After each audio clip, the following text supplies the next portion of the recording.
Today, the only local news station with nonstop news.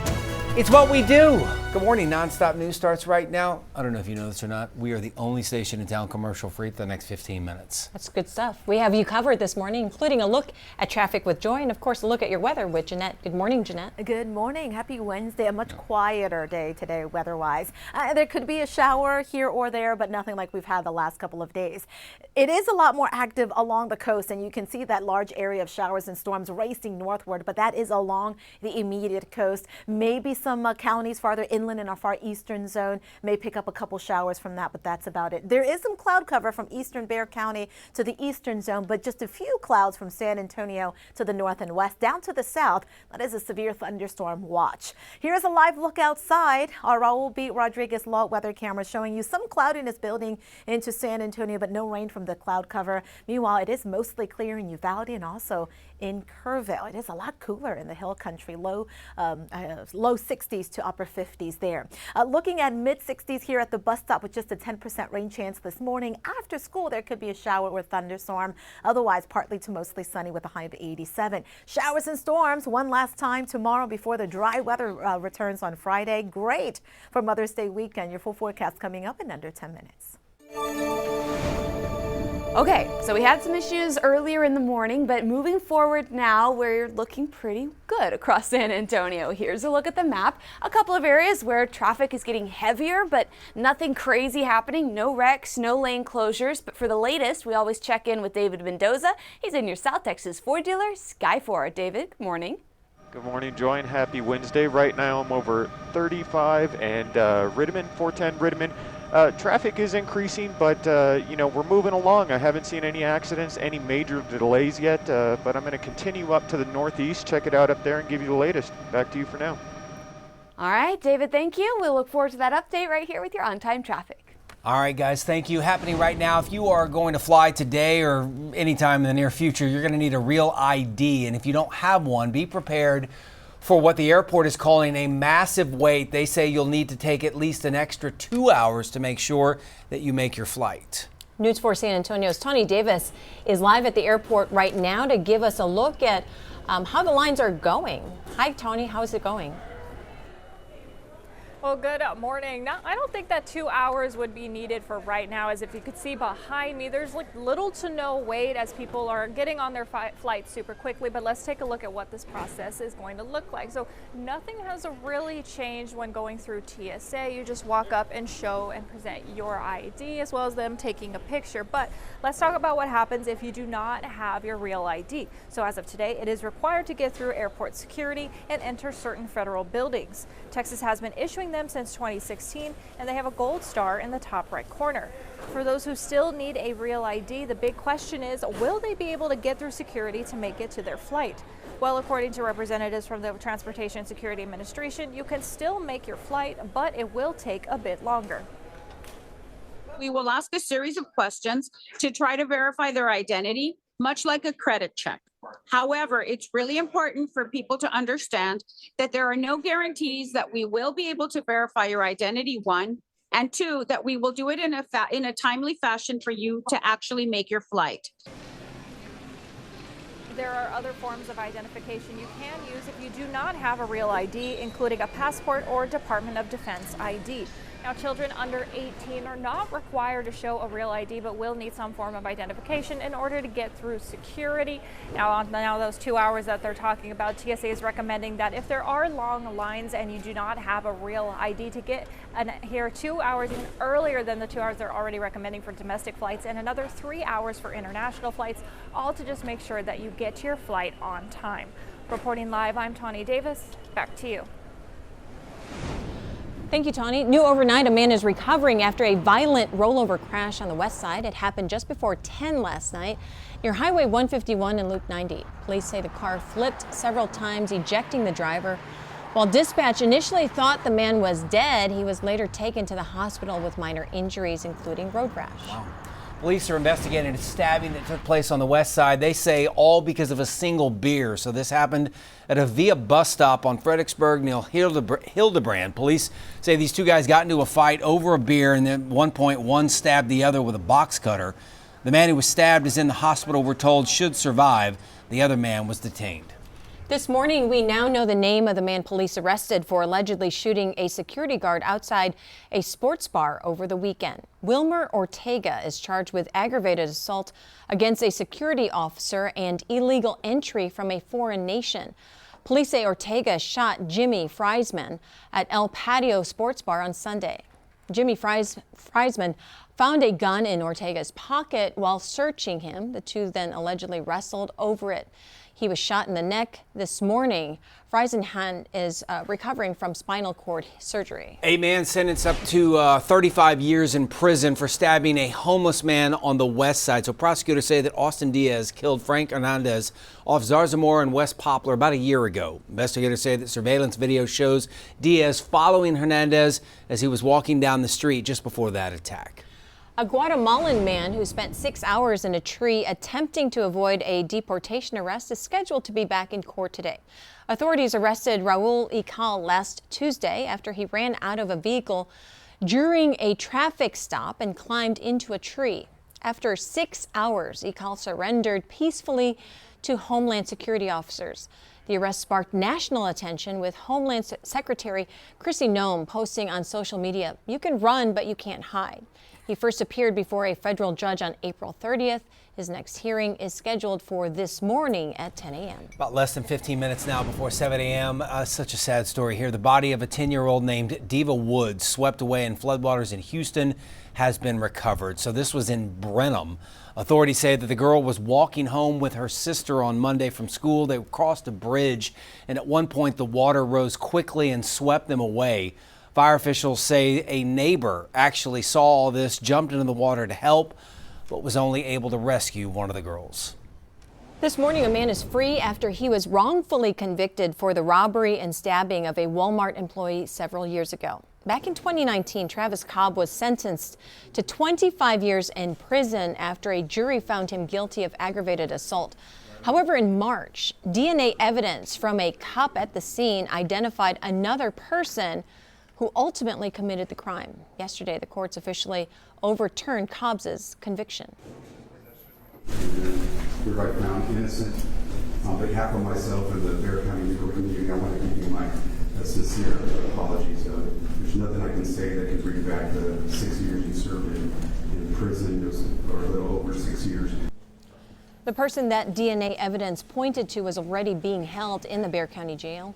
They were booked for unrelated charges. All right, let's talk some Project Marvel. It will cost $2 million to study the actual cost for SAWS to expand its district cooling system.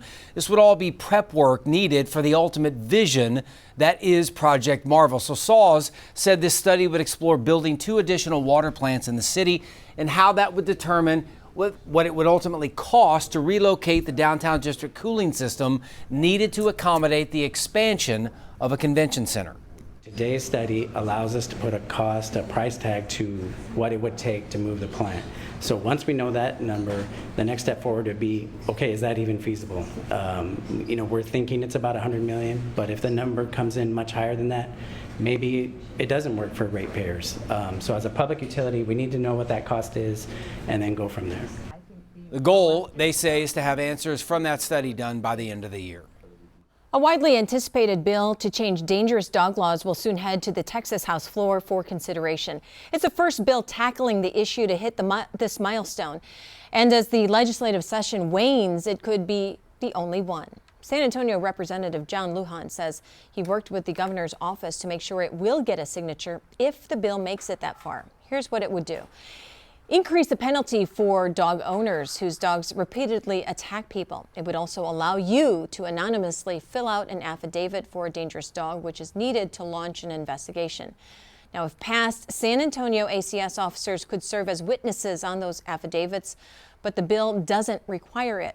Part of the original bill would have barred people from owning a dog for 5 years after multiple dangerous dog convictions. However, that section was removed. Look at about 10 minutes now before 7 a.m. A $3.6 million road improvement project is underway over on the city's south side. This is targeting a stretch along Morrison and Pleasanton Road from Fitch to 410. There have been several crashes there, including some fatal fatalities. Safety is obviously a concern here. However, construction is also hurting local businesses in that area as well. They should have asked what was going to happen. They should have just asked, because, I mean, it ruined a lot of clientele. A lot of clients, we've been having less clientele. We know it's a kind of a frustrating mess right now for a lot of folks, but at the same time, the outcome is going to be something that we really want to see, which is a safe and comfortable Pleasanton Road. That's the balance. The project is expected to be finished by this fall. Right now, San Antonio Parks and Rec wants to hear from you on a master plan for the historic East Side cemeteries. The master plan is being created to care and improve the cemeteries. There's an online survey you can fill out, open now through the 27th of this month. Also happening today, volunteers with the United Way San Antonio and Bexar County will put together over $50,000 worth of basic necessities to give to folks in need. This is part of United Way's Shoebox project, which provides residents with essentials. We're talking about things like toothbrushes, toiletries, a lot more than that. You can make a donation right now through May 9th at United Way. That's down on Alamo Street, or you can also donate at the San Antonio Food Bank. They do not accept food, medicine, mouthwash, razors, sewing kits, or used or open items. Well, one local military base is offering free child care for active duty service members who have medical appointments. News 4 San Antonio's Christina De Leon has more on the new layout at Brooke Army Medical Center. Good morning, Christina. Good morning, Marissa. Good morning, everyone. You know, the entire goal is to help military members or their spouses during appointments over at BAMC or Fort Sam Houston. So Brooke Army Medical Center just unveiling the new children's waiting room, which offers free child care for active duty service members and their dependents during those medical appointments. These are some of the photos from the event. The new facility is going to operate from Monday through Friday from 8 a.m. to 4 p.m. In fact, they're going to open a couple hours from now. It's also available for children of military members or their spouses during appointments at Joint Base Fort Sam Houston.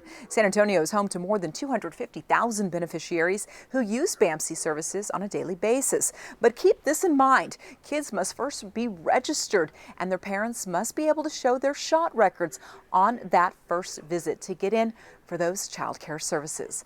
Live in the Content Center, I'm Christina De Leon. Marissa, we will send it back to you. Thank you, Christina. And a reminder that there are a few more free property tax help workshops. They're being offered by the City of San Antonio and Texas True Tax. Homeowners learn about exemptions and steps on how to appeal to try to lower their taxes. The next workshop is tomorrow at the Urban Ecology Center off Northwest Military Highway. That starts at 4 p.m. Now your certified most accurate 4-zone weather with meteorologist Jeannette.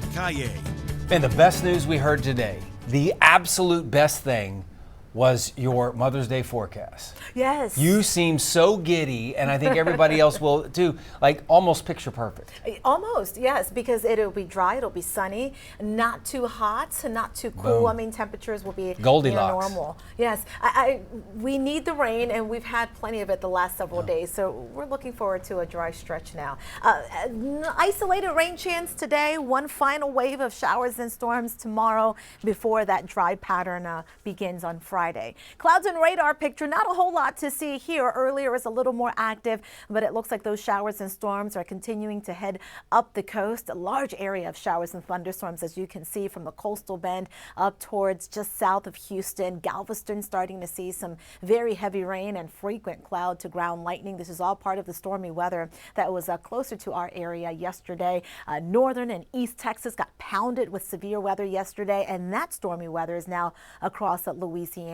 Big upper level low is tracking farther to the north. Center of it is helping to produce some rain this morning across portions of Oklahoma and Kansas. Notice that little disturbance behind that main piece of energy. Well, that is what's going to help to bring us one final round of showers and storms tomorrow. Most of the day today dry, partly to mostly sunny. But this afternoon, with the heating of the day, there could be a stray shower or thunderstorm, especially from San Antonio to the eastern zone. Tomorrow in in the morning with just a few clouds, and then watch what happens. Looks like we'll have to watch our western areas tomorrow afternoon. Showers and storms coming in, and they will be arriving across our area in the afternoon and evening, perhaps continuing into Thursday night before it starts to clear out on Friday. Level 1, level 2 severe weather risk for the area today. Primary hazards, wind and hail, and tomorrow mostly just a level 1 risk across our southern and western counties. It is cooler and breezy this morning, starting to see a little more clouds